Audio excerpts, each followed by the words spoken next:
Hello, Hello. everybody. Sarah Ray Warner. Hi, how you doing? Hi, I'm doing great, Asa Merritt. It's a beautiful fall day here. It's perfect for reading spooky stories.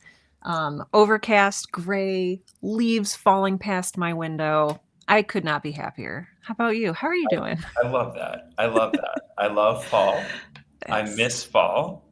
I live in Mexico City where the seasons blur together a bit, mm, and the cold, cool sweater wearing fall that we know and love, in fact, the same very fall that our protagonist, Colin Leverett, of today's yeah. story, finds themselves walking through, pursuing a beautiful trout stream, might have been walking in.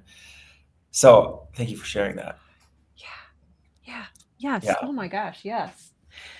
Ah, If you're joining us today for Story Club, we are reading a story called Sticks by Karl Edward Wagner.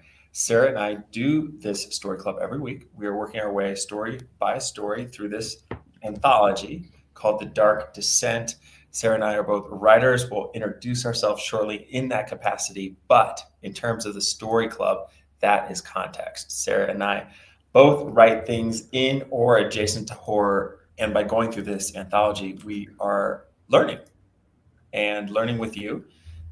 Tell us where you're listening from, watching from, and we can be in conversation for the next hour about this great story. If you didn't read Sticks, didn't have a chance to, or don't have a copy, that's okay. We'll give you a summary of the story. We'll read passages throughout, and I think you'll still get a lot of value out of this feed. Sarah, do you want to tell the people who you are? I do. I do. Hello, wonderful people, each and every one of you. I'm Sarah Ray Werner. As Asa mentioned, I am a writer and podcast producer living here in the Midwestern United States. I only recently, I don't know if I've talked about this before, I only recently really learned the term speculative fiction. Is that weird? I have a degree in this stuff. And somehow I missed it, but it really sums up my love for all things weird, horror, supernatural, sci-fi. It's all there. So excited to say I'm a speculative fiction writer living here in the United States. How about I you? love that. It was a new revelation for Was me, it? that term as well. I think it's primarily a professional one, right? I Okay, mean, no yeah. one's no one's minoring in speculative literature, at Ohio Yes. State, probably. I think it's like a designation to say, "Oh, I'm a speculative fiction writer," to signal to literary agents, etc. I mean, that's my limited sense. I also tampoco did not know this word. Yeah. I appreciate you saying So that. Thank you.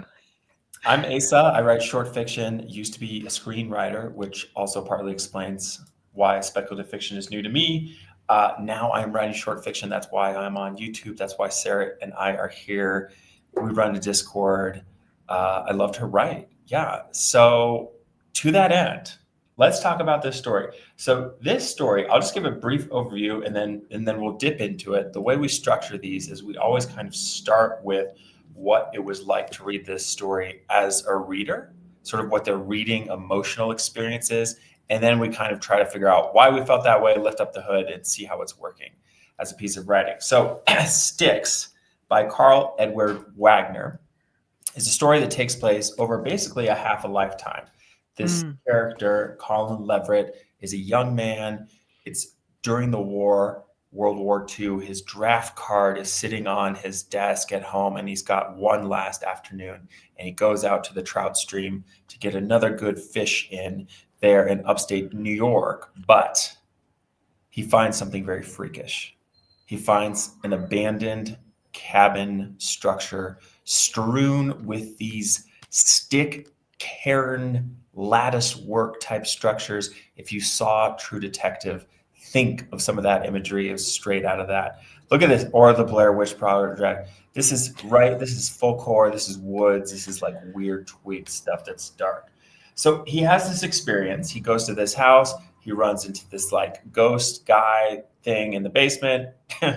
And that experience stays with him. And then the rest of the story sort of tracks the consequences and evolution of that trauma. We'll get to the various parts, but that's the setup. That is the setup of this story. It's divided into 7 parts. Sarah, for you reading this, what was your experience? I really enjoyed this one. And it wasn't necessarily because of the language or the writing, which usually I like to dig into, is just like, oh, the beauty of the words and stuff. But oh no, today I was in it for the story. I was reading this and I had this slow dawning comprehension. And that is like one of the most fun things for me as a reader, is to like very slowly realize something. I started reading this and I was like, this is kind of like the Blair Witch Project. It was published in 1974. So Blair Witch Project came out in 1999, I think.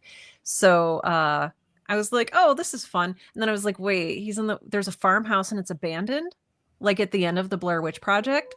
What? They're like, so for me, it was really fun to see these two things connect. I did some poking around online. Reddit says, because, Reddit is the, swamp of the internet. Reddit says that the creators of the Blair Witch Project did not pull anything from this story. I think that they probably did. So it's up to you if you've read the story, if you've seen the movie. But what really delighted me was how in-depth the story went. It was very Lovecraftian in a way. It reminded me of, we read The Call of Cthulhu by H.P. Lovecraft a few weeks ago. And it was this, again, it spanned a long period of time. There were correspondences. This story has letters written to and from various people. There are various people who, once they interact with certain things, drop dead. It's just all of these things that I love about like a weird cult horror kind of story.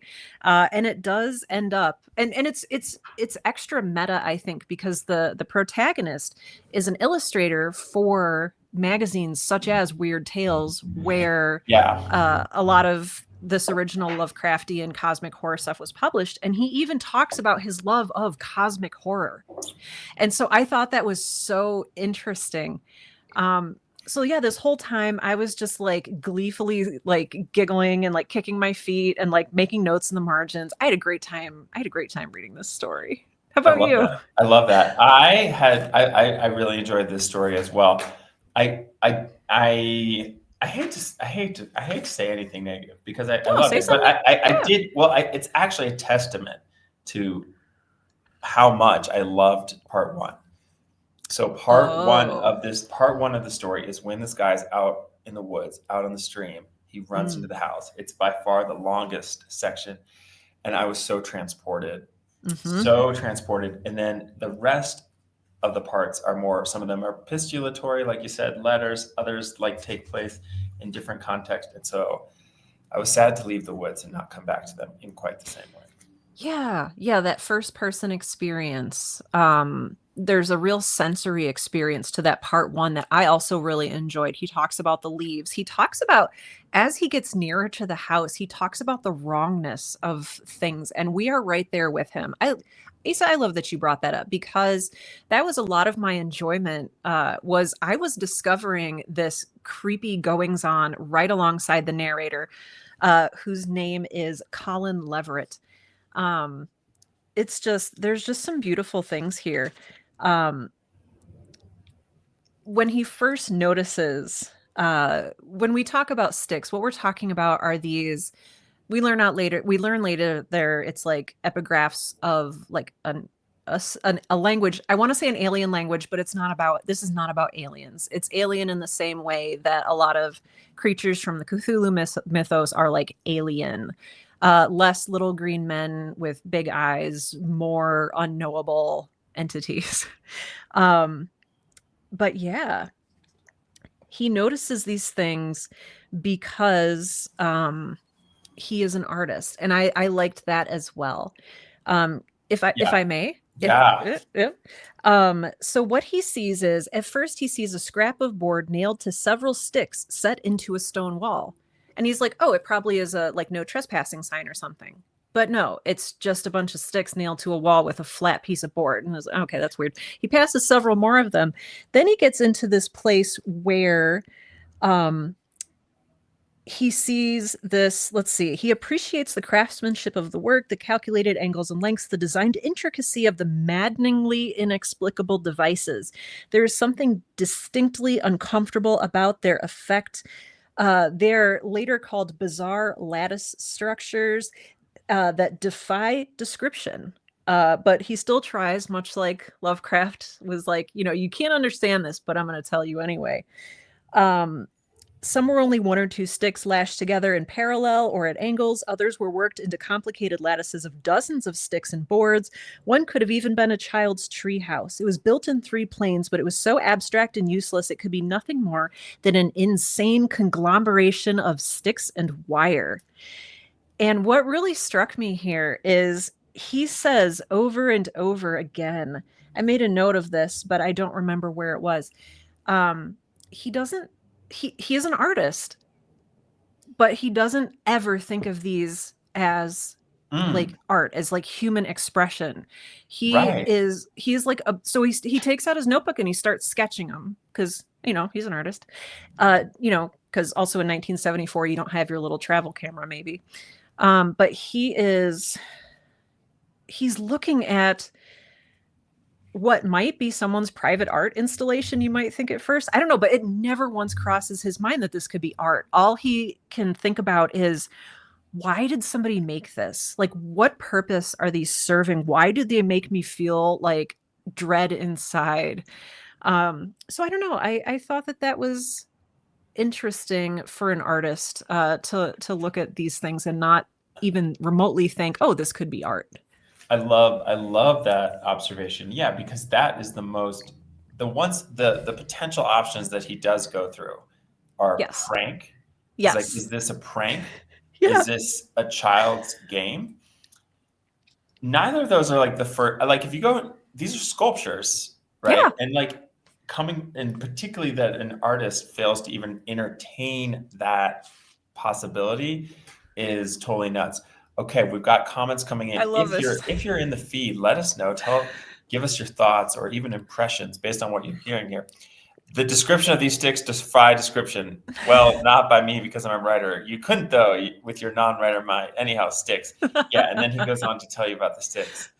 Jimmy writes, thanks. That's such a fun trope. It's like, you couldn't understand this, but yeah. But that's such a good point, Sarah. That and he's continually talking about how uncomfortable he is. Right. We saw a lot of the Lovecraftian stuff.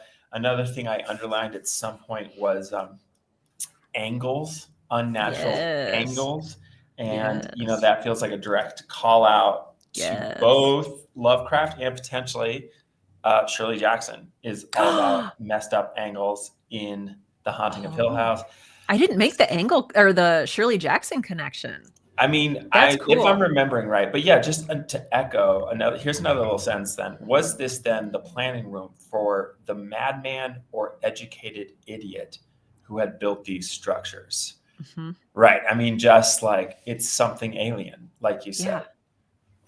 Yeah. Jimmy Wright says, did I mention the sticks are spooky? Yes, frightfully.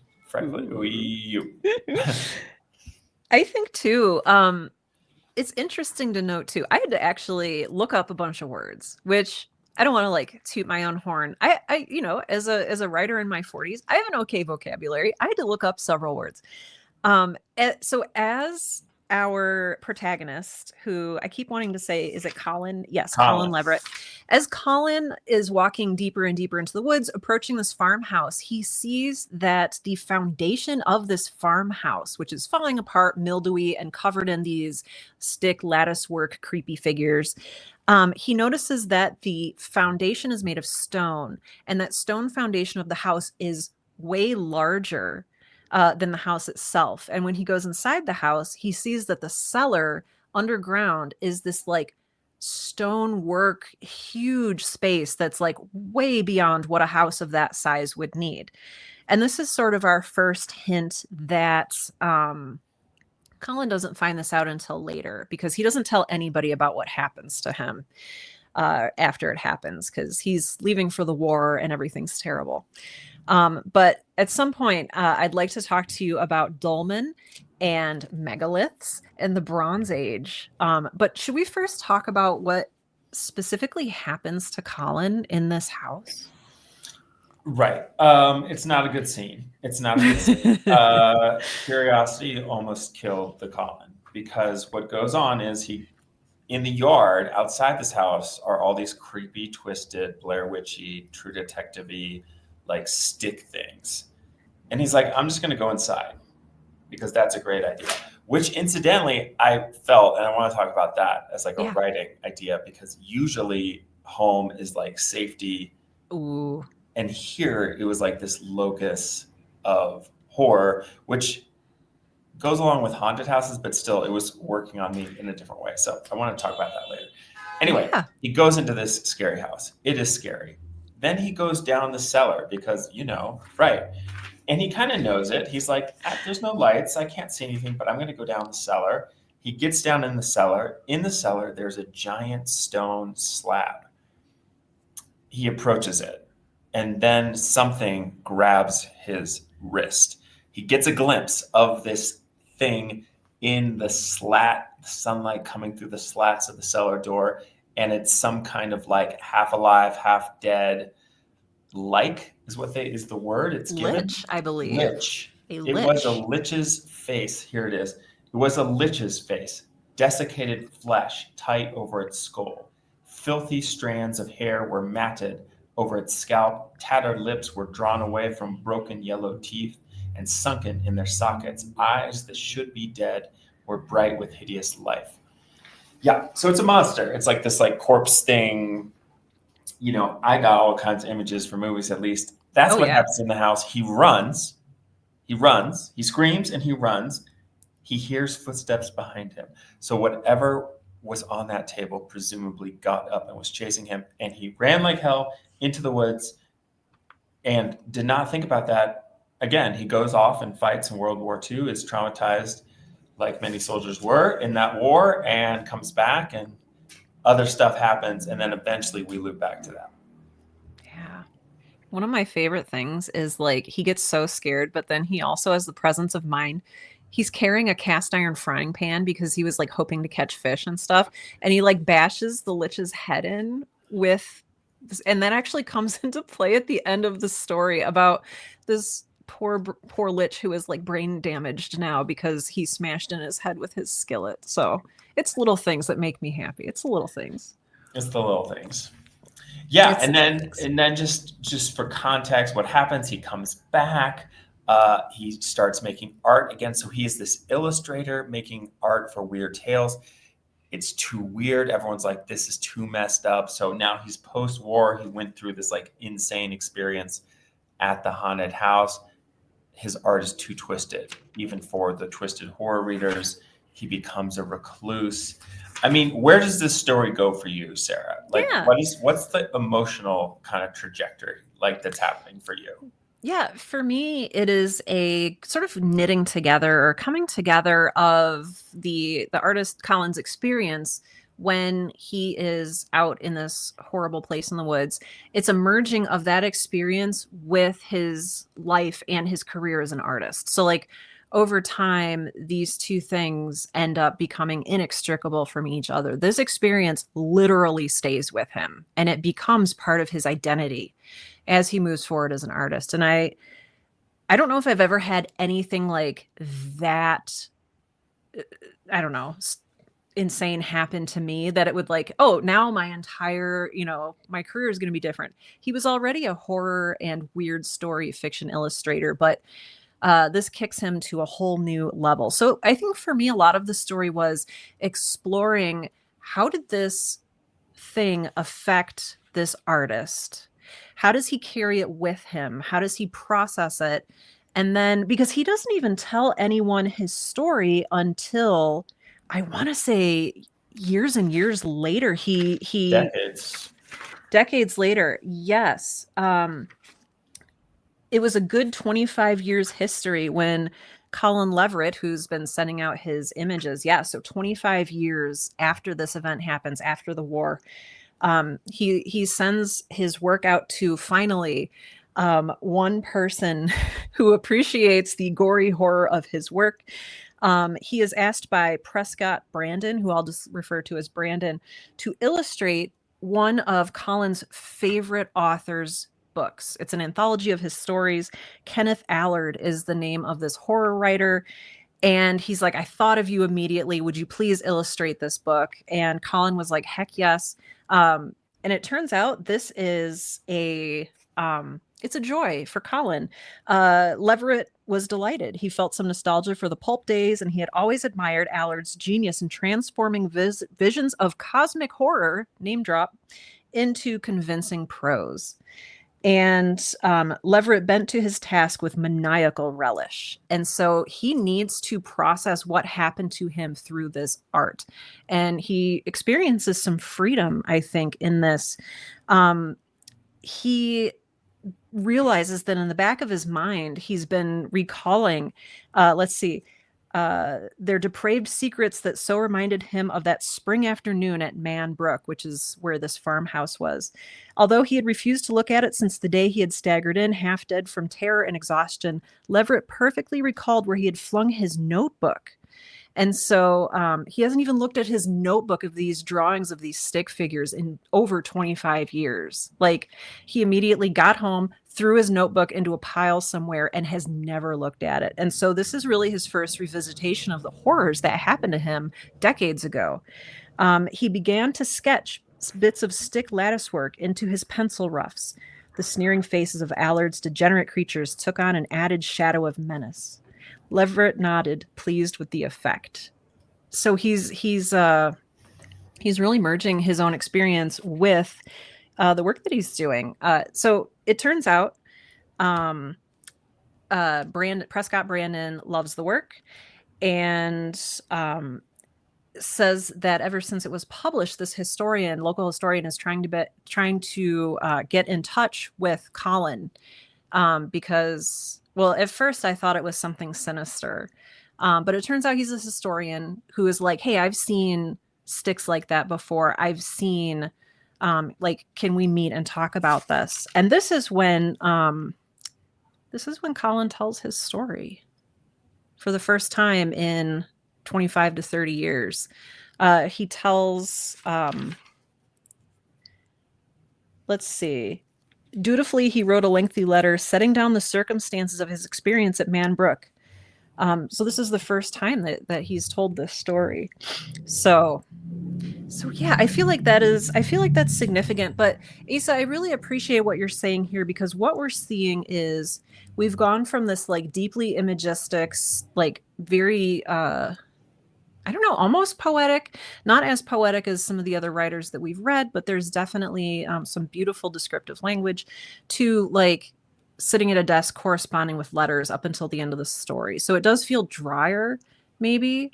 It does feel a little less engaging. You're removed from a lot of the immediate like circumstance of the story. You're reading other people's letters. I don't know. What are your thoughts about that? Yeah. I think I'm so glad we're talking about this, because like I sort of had this instinct, but now it's like becoming much clearer. Yeah, it's like in the beginning we're really tapped into the emotional experience of one character in an environment of fear where it's a bit existential. You know, this worldview of like, I'm a young man and I can go in the woods and fish for trout he's about to go to war. There's all this like kind of big stuff. And then it kind of just becomes a puzzle. Mm-hmm. It just kind of becomes a puzzle, right? Like just becomes an investigation plot, which, you know, it's funny, like True Detective has really come up in this conversation. Jimmy Wright says this story and the art that inspired it really was an influence on season 1 of True Detective. I imagine. I mean, you know, True Detective is just one of myriad. I mean, the investigation drives like half of all like HBO series, right? It's like there's an investigation that is the spine, that's the plot, and then underneath it is like we have this like character exploration. And for me, this felt kind of just investigation.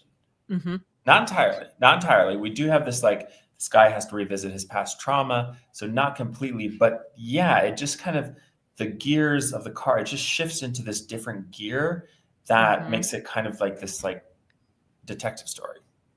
Yeah, and I know it's broken into 7 parts. I would have almost I see it as broken into two parts. There's the before and then there's the after. Parts 2 through 7 really blurred together for me. Like I didn't find them as distinctive as I felt part 1 was when it stuck out to me. So Yeah, I yeah, just it's didn't like yeah. just the other all these other characters that come up. So for context, everyone, if you didn't read the story, essentially this guy who initially found these mysterious sticks in the woods then engages with a historian or like a relative of the writer of these short stories. All these kind of dry academic figures that fundamentally, I think, serve the story by providing context and information rather than like pushing this character emotionally in any kind of meaningful way. I mean, I think inadvertently they do. Inadvertently by like bringing up, oh, I heard you heard about the sticks. Like inadvertently, that's causing an emotional experience for him. But I don't know. I don't know. Yeah, no, that's such a good point. We have such a visceral emotional reaction in that first part that we are then like distanced from up until like the very end of the story. And I'm Until gonna the very go. I'm end. gonna go a step further here Yeah, tell me more. with my critique here. I guess critique is not really right. Why this story didn't necessarily work for me the entire time, but it's kind of never gets scarier than it is in the beginning. Oh, yeah. All this investigation where we learn about this is some crazy cult from the 1700s that like worshipped some Sumerian whatever and like figured out like that how that's to stay alive. It never really got scary again. It kind of just went into this like boogeyman zone, whereas there was real surprise, real horror in that first scene. There was never. I mean, I guess there is like he rips somebody's heart out, right? Well, okay, but yes, leading up to that, there is some lead up, but again, I think we've talked about this before with other stories.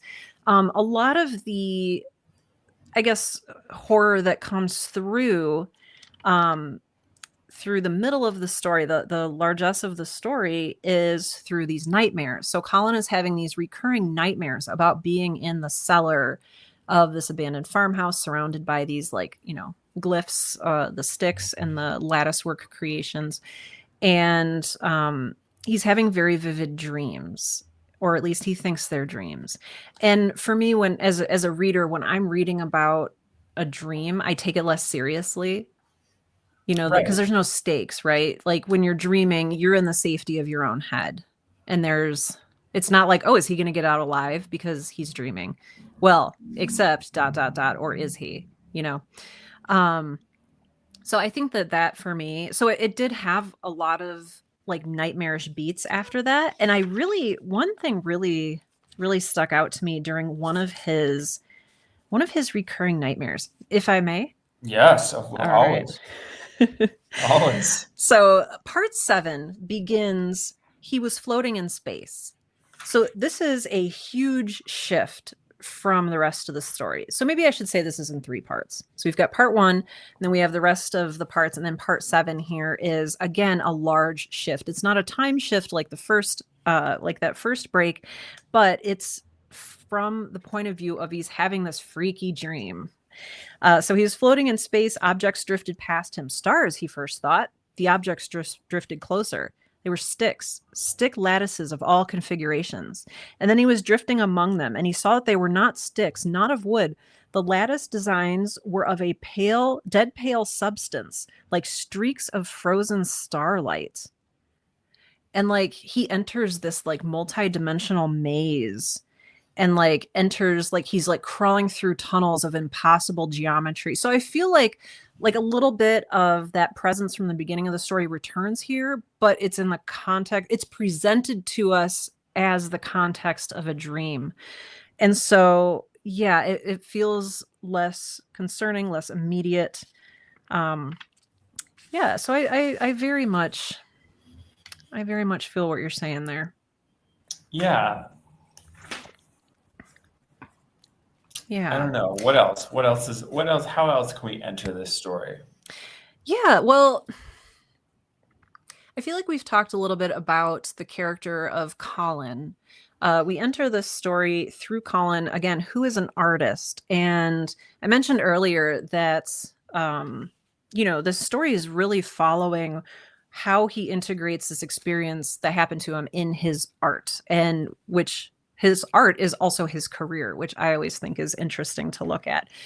So basically, the nephew of H. Kenneth Allard, so the horror writer who initially he was commissioned by Brandon to do these illustrations for, says, hey, I found a bunch of my uncle H. Kenneth Allard's manuscripts. They're unpublished, and I'd love for you to illustrate them. It's you are super good, you're important, please do this. And so this nephew's name is Dana Allard, and he and Colin Leverett work together. As they're working together, people start dying, which is always really fun in an investigation.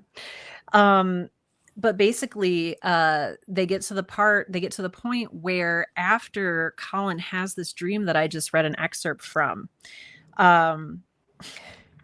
he goes to Dana Allard's house and says, oh my gosh, destroy the books. Like, don't publish them. I have a horrible feeling about this, because he woke up, like you said earlier, with a human heart in his hand that had been, it sounded like, partially eaten. And which he did, like, that actually yes, happened. That he did. is like, okay, that wasn't a dream. He was out in the middle of the night and right. So Okay, it transitions somewhere outside of our knowledge. It transitions from, oh no, these have not been nightmares. These have actually been happening to them. But again, because they're presented as nightmares, it seems less immediate in the moment. But no, once you find out that, like, oh no, he's really been having these experiences. Like, he's been crawling through, like, architectural starlight and, like, having this cosmic experience. But it reminds me a little bit of The Whimper of Whipped Dogs, a Harlan Ellison story that we read a few weeks ago as well. In his nightmare, Colin sees this historian that he's been exchanging letters with. So this historian's name is Steph Roy. I don't know what kind of name that is, but it's Steph Roy. And in his dream, he's walking through a forest, and he sees a bunch of figures holding down a person who he recognizes as Steph Roy. It was a stoutly built man. He's being pinned. He's writhing frantically, his flesh gouged and filthy. And there's a lich with a caved-in skull who's presiding over all of this. And of course, that's who Leverett hit with the frying pan. I don't know why I think that's funny. It's just like a weird little personal detail that I thought was really cute. But the point that I'm getting at here is that Colin is compelled to take a knife. It's a bronze knife, because Bronze Age, I guess. And he cuts out, well, I'll just read it to you here. Now the lich with the caved-in skull was whispering in his ear, and he tried not to think of the unclean things that peered from that cloven brow, and instead took the bronze knife from the skeletal hand, raised the knife high, and because he could not scream and awaken, because it's not a nightmare, he did with the knife as the tattered priest had whispered. And he wakes up holding a heart in his hand. So presumably he kills Steph Roy, and wakes up holding, I want to say, the shredded lump of flesh that was previously Steph Roy's heart in his hand, half devoured heart. And then, so what I noticed here was there's a sense of helplessness. And I'm remembering in The Whimper of Whipped Dogs, a lot of the point of the story there was, what kind of choice do we have? And it's interesting that in this story, it's presented as though Colin does not have a choice. Like, he's like he's a passenger in this story. Like, he can't scream. He can't, like, wake up. Like, he feels like all he can do is follow their evil instructions. Like, there's not even a mention. Most of it, he doesn't even know what's happening to him. Right. You know what I mean? Yeah. Not only is there no agency, there's no even awareness. Right. And I wonder too if that also helps because he has so much agency at the beginning. Like he finds this place and maybe he's compelled in a way there too. He's compelled to like go into the house and figure out like what is going on with these like sticks and the lattice work and what is up with this creepy basement. But that seems more of a human nature curiosity compulsion where this is, I don't know, what do you think? Do you think he thought it was okay because he thought it was a nightmare?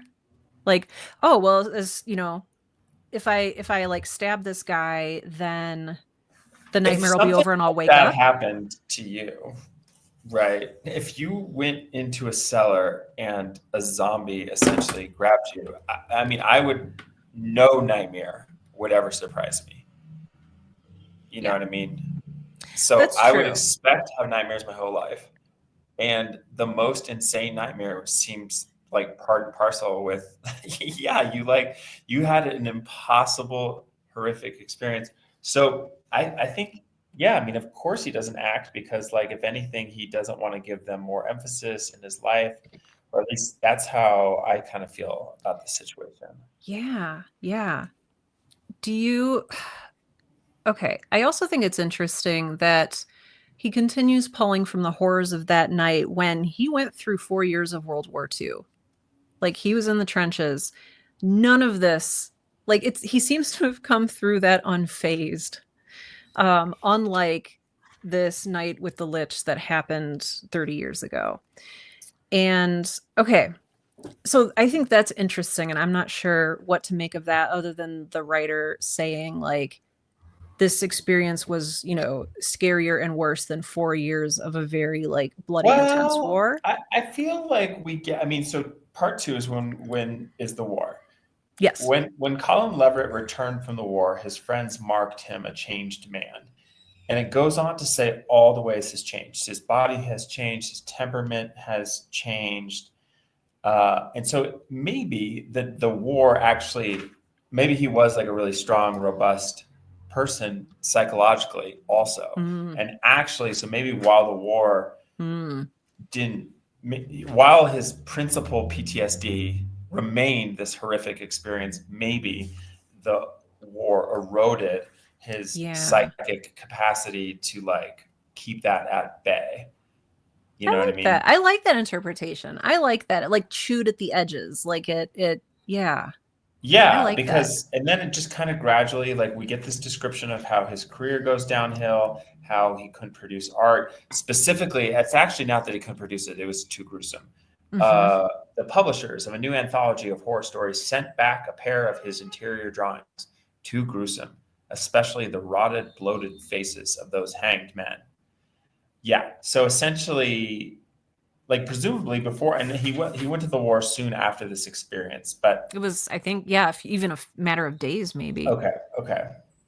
So, okay. So we have a character that has an insanely traumatic supernatural experience. Then they go to World War II, where they see combat for years, come back professionally wrecked. But then, yeah, then it goes into investigation mode, and everybody Hmm. wants to know about these sticks. So I feel like for you, this was I don't want to say like a little bit of a letdown, but also, I mean, did the ending redeem this at all for you? Or had it already like squandered its possibilities? I mean, it just felt, it could be mood, it could be any number of things, but it just felt like this like opaque, like boogeyman kind of Mm, idea. It mm, just mm-hmm. felt like, all right, let's cult 1700s, and they're like into Sumerian stuff. I mean, it just kind of was like a mishmash of what's that word? A Yeah, yeah, yeah, pastiche yeah. of like, oh, these are weird, scary things, and there's like a guy in the basement. And yeah, I didn't feel, Mm, I felt most scared in the beginning. So I just think yeah. that like the kind of, for some reason, I guess, when Lovecraft creates that kind of pastiche, for some reason it coheres. At least in Call of Cthulhu, the story we read for this story club, it cohered a little bit more, whereas this felt like just throw like throw everything in the kitchen sink recipe type thing. Mm-hmm. And it just, it just didn't knock me out in any kind of meaningful way. Like it just didn't, none of the revelations about the origins of this zombie did anything to make me more scared of it or to leave me with any Yeah. kind of fear that I didn't start with. Again, like that opening scene where he is in the house really had me on the edge of my seat. So, Same. the Okay. challenge was set early, the bar was set high. And so at some level it's like hard to match that, but that's also your job. So, Yeah. Oh, yes, that's really good. And okay, nope, I'm putting something together here from what you said. Um why do we care? Like, I know that mm, sounds like mean or rude, but it's like why do I we like care? especially Right. what you said that a lot of this is like, oh, it's an ancient history. And that's why I had to look up words like dolmen and megalith and all of this stuff because um these ancient stone, I think he has something here, the ancient stone structures beneath the earth, like that's cool imagery. That's what's underneath where the farmhouse used to be has since been, crumbled down.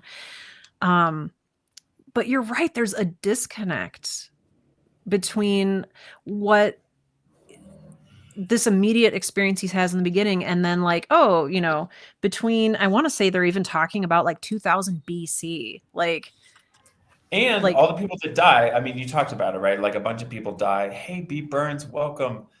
I'm going to hey, highlight this comment shortly. Like all the people that get killed in the course of the investigation, we don't really care about them. yeah, So it's can kind of just, I wonder, and this is where it's like the stories in an anthology. I mean, but I don't know. If you put this on my desk, I say maybe mm-hmm. you introduce some of these characters a lot earlier, and then we have a bit of a flashback to the house scene Yeah, where it's like yeah, everybody's around the table. That maybe someone has just died. Like we have the present tense stakes right away. right, stakes, the middle has no Yeah, stakes. B. Burns missed the last 2 weeks because of Halloween and All Souls Day. Love it. If it's anything like what you described in the Discord, then I just treasure those last 2 weeks for you. So interesting to watch you both exchange ideas and explanations about the book. Sounds like a bit like Ellis Lowry meets the Blair Witch. Yes. Um, yeah, it does. It does, it does. uh, yeah. So I guess that's where I'm at. I guess that's where I'm at. I mean, yeah, the Sumerian stuff. It's just like it felt like stock. Okay, Yeah, okay, here yeah, we go. stock footage, Maybe yeah. this is a difference between Cthulhu, is that like Sumerians actually happened, and so it's just like pulling from you know, like it just makes me think of so many bad movies where it's just like Hmm. an emerald extracted from like a tomb, a lost Egyptian tomb, as if that's sufficient to endow it with the magical capacity to be truly horrifying. And it's like, Yeah. actually, that's no more scary than an ancient Sumerian tomb. Whereas with Lovecraft, we have like an original, complete mythos out of this world. So maybe that's the Yeah. distinction. Yeah. Oh, I appreciate you saying that too. Okay. People are dying. People that Yeah. we've only like briefly seen or heard about in letters, in correspondence. There's like a page literally separating us from like knowing these people. Um, the one person he does meet is Dana Allard, who is H. Kenneth Allard's nephew, Supposedly. who, big reveal. Actually, okay, this reveal got me. Same. Okay, yeah, I was gonna say same. This was effective. Yes. The Yeah. Go reveal. on. So the very last page of the story, there is a twist. So Colin has been working alongside Dana Allard, who has commissioned him to do these illustrations for the book of his uncle's, posthumous work.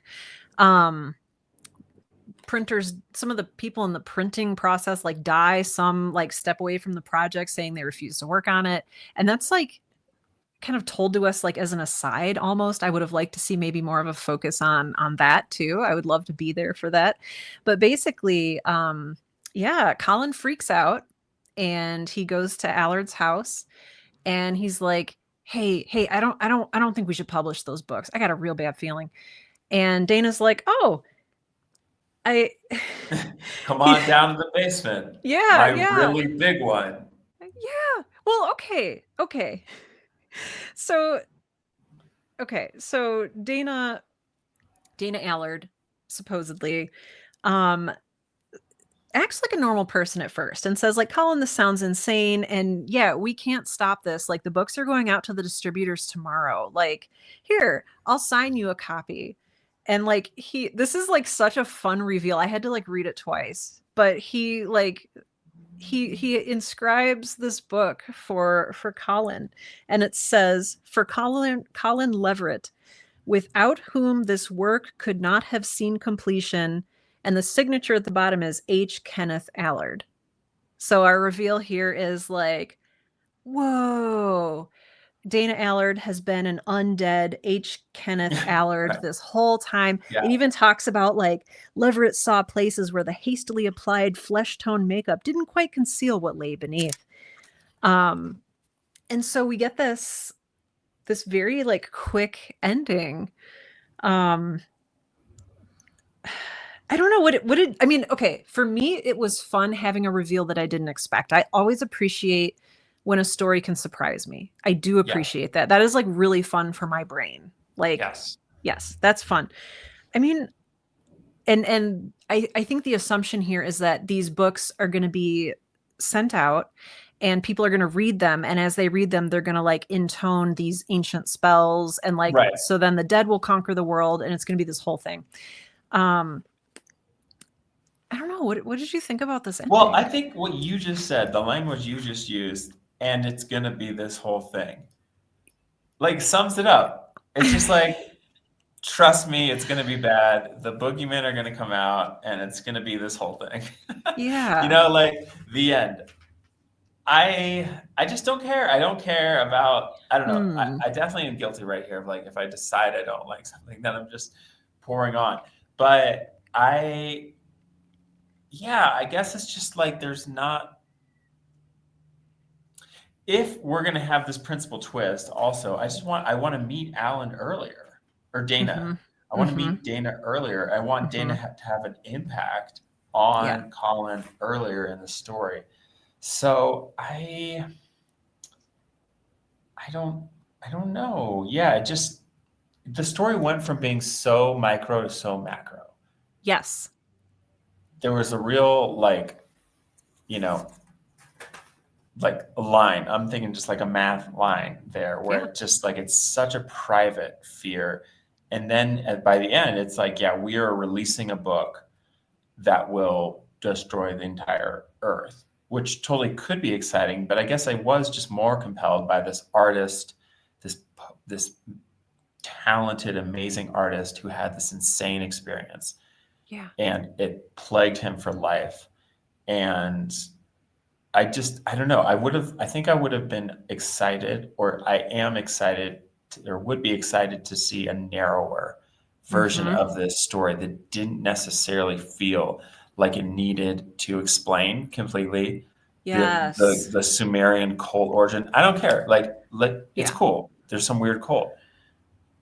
I think you actually neuter it a little bit by giving it that much context and a little bit more of an emotional relationship between Colin and some of these other, basically like explaining characters. Yeah. Yeah. Yeah. To be clear, I think the like horror procedural is a valid genre. See, True Detective. Yeah. Yeah. But I think that if you're going to do that, then you almost have to expand this. I don't know. Something along those lines. Make it more personal. What's really stuck with me is you talking about there's not really any stakes throughout most of the story. In the middle of the story, he's just kind of like doing work and like feeling creeped out. Yeah, and I don't know. I don't know what good it does to like, okay, we are reading these stories because we are writers and we want to learn what to do. And I almost feel like in this story we have a better lesson of what not to do. And I feel really bad saying that. I think the other way to put it, and I'm a big believer in this too, it's just like also learning about one's taste and learning what Mm, kind of story one wants to tell. I think that there are two yeah. other folks on YouTube talking about this story that just totally are like, it was epistolatory and all this, like the seeds of the curse came out, da da da da. Maybe that's just not us. Yeah. You know what I mean? Yeah, I think that's a really good point. And maybe it goes back to why we write, why we read stories. And I think we've said this before. I think that it's important to note that some of these things are a matter of taste. It's like what you and I enjoy for whatever reasons are different from, other people love other movies that we maybe, don't for their own reasons. And that especially resonates with me because of what you said at the beginning of this story, is that it set an expectation for you and then it did not meet that expectation. And I think that that's what we're looking for here, consciously or unconsciously as writers, is when I start a story, I note in my brain, if not in the margins, I will note the bar that set that expectation. And then that expectation is real for me. And it sounds like it was for you too. And yeah, the Yeah, story not and it's living up just, to it. it Yeah. lived in that space for Hmm. 12 minutes of reading, so I really was situated in this, like, for the record, everybody, the first section of this is just awesome. And it just does. It lives in this full core land. And I think the title also, Sarah, Sticks, Oh. is like a great title, but it doesn't really encompass the story. Mm-mm. Mm-mm. I was going to ask you, that was going to be one of my last questions, discussion points, was if the title worked for you, because as I progressed through reading, I don't know, Sticks felt wrong.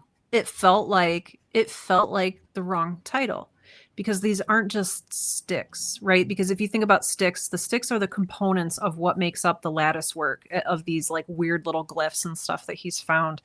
It's not about the sticks at all. Like it's and then, that got me thinking like, oh, is it supposed to be an allusion to the river Styx? Like, oh, he's being pulled Mm. down the river of death.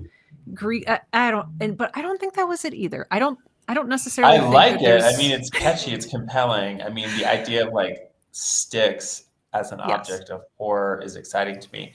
But yeah, I definitely, it suggested it's a similar Hmm. type thing. It suggested a kind of story that it didn't become. But Yeah. per our usual question, what can we learn? What can we learn as writers? We've identified some things we Mm. didn't necessarily love. Are there things that we can take from this story, Sarah, and apply? Yeah. I mean, I think there are, because here's something that's interesting. I think you are so right. And I had a very similar experience reading this story. But instead of ending up disappointed by it, I ended up, how do I even say this?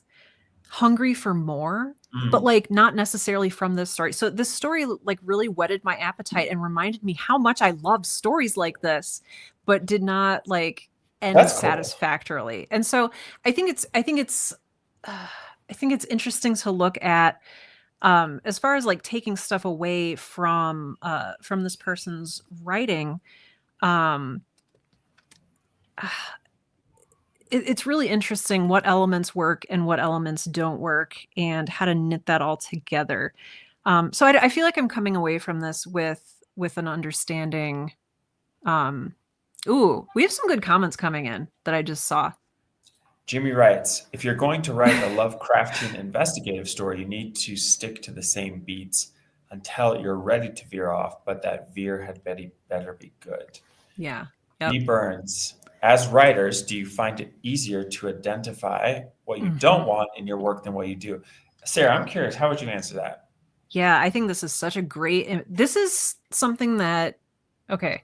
I have a degree in writing, and I have a degree in English literature. Something that they never teach you is there's a lot of shoulds, like, oh, you should write like John Cheever, you should write like Flannery O'Connor, you should write like all of these people.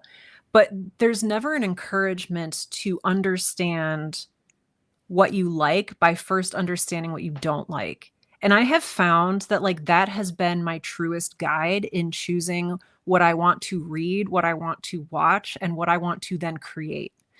A lot of that is based so much in what I don't want.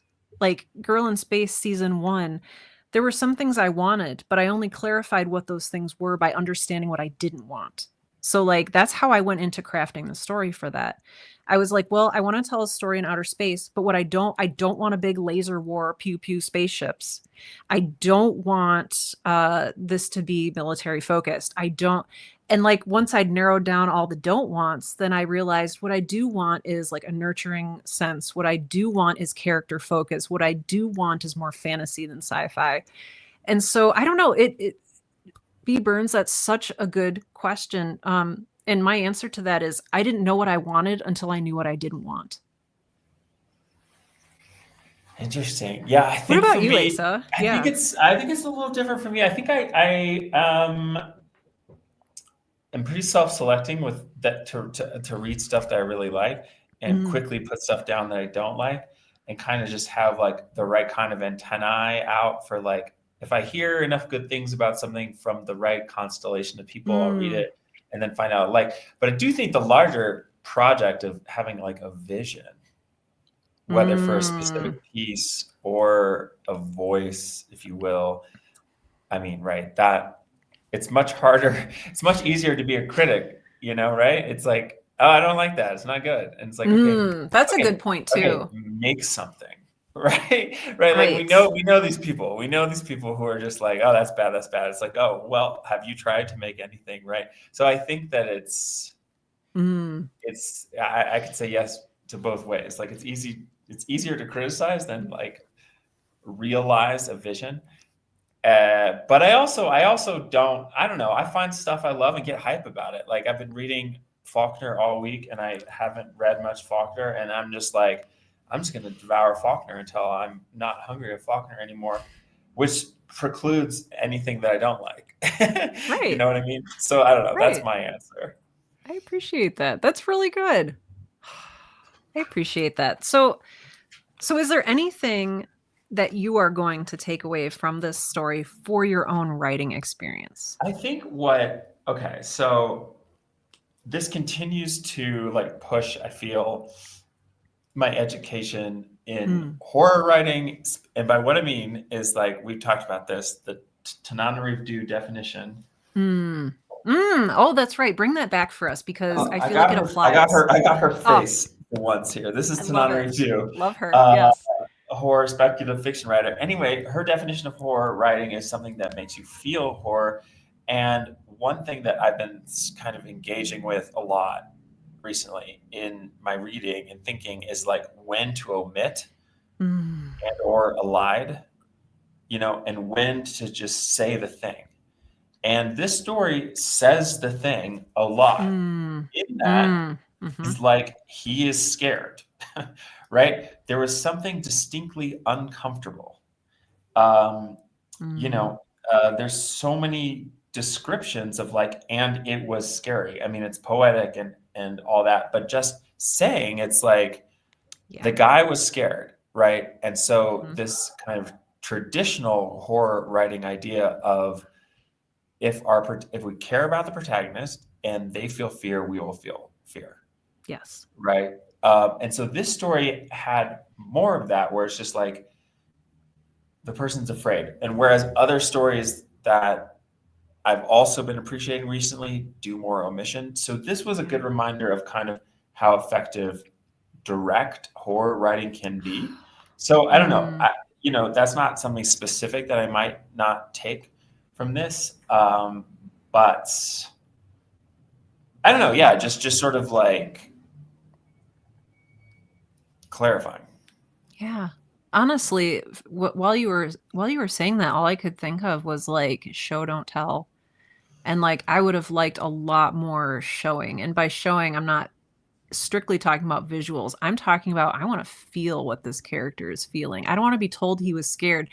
I want to feel that, you know, he had goosebumps on his arms. I want to feel he had dread like ice in his esophagus or whatever. I'm just making this stuff up. Like I want to feel it. I don't care that he's scared. Right. Right? Yeah, I don't you know. want Yeah. more of what we had in the autopsy. Yeah. Oh, the autopsy changed. Okay, guys, friends, audience. We read an amazing story called The Autopsy for our last story club. And no, two ago, because last Two one was John ago. Charrington's wedding. So 2 stories ago, the autopsy changed how I write. And I'm only noticing that like weeks later. So I don't know if we like, but this, so that story stuck with me. And it's not just because it was so visceral, it was because I don't know, you know what? It allowed me, it was so visceral, it allowed me to exist as someone else, which for me I value about stories. Like I was the main character in the autopsy for however long, and it was a long story.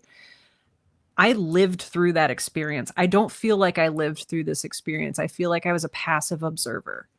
Ooh, that It is didn't move me physically. a great observation and a strong indictment. Yeah. Yeah. Yeah. And it's a little sad because I don't know if you had a chance to read the intro. There's always these insightful little intros. I did.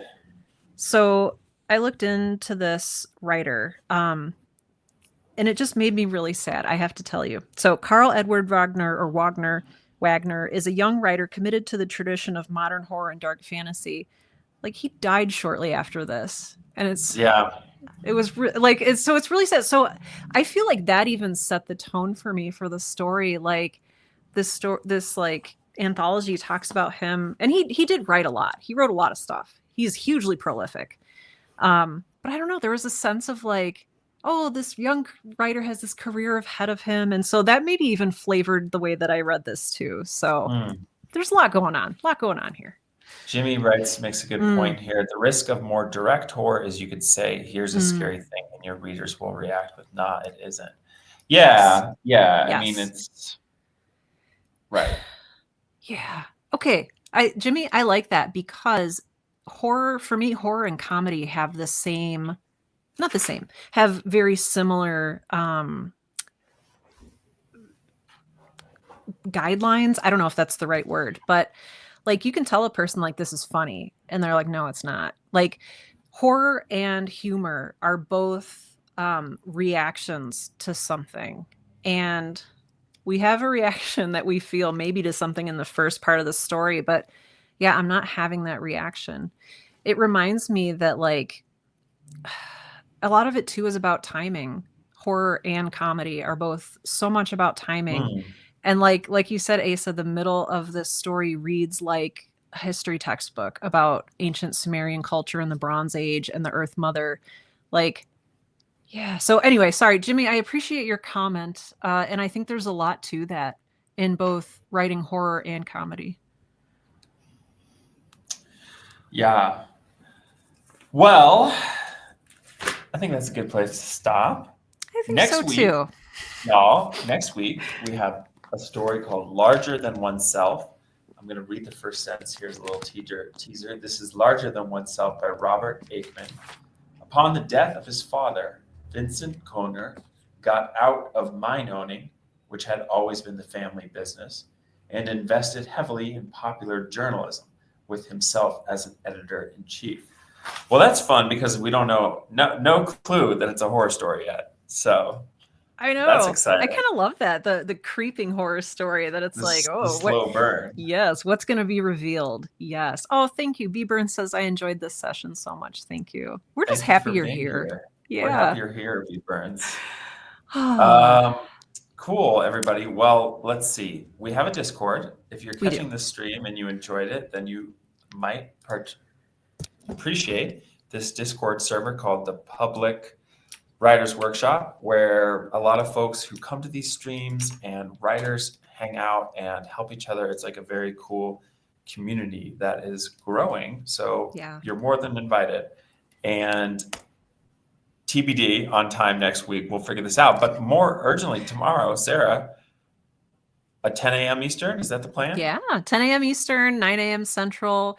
What does that end up as, like 6 or 7 a.m. Pacific? We're going to Right. do some writing together. We're just going to hang out, maybe talk a little bit about the craft, but mostly it's going to be just a space for us to exist together as writers, get some work done on our projects, which this time of year, it's so easy to let that stuff fall by the wayside. So we want to make sure you have dedicated time and space to work on your passion projects. So join us tomorrow. We'll be right here on the internet and would love to see you. All right. Okay. Have a good day, everybody. All right, friends. See you soon. Thanks for staying up late, B Burns. I know it's late. Yeah, we appreciate it. Bye for now. Bye.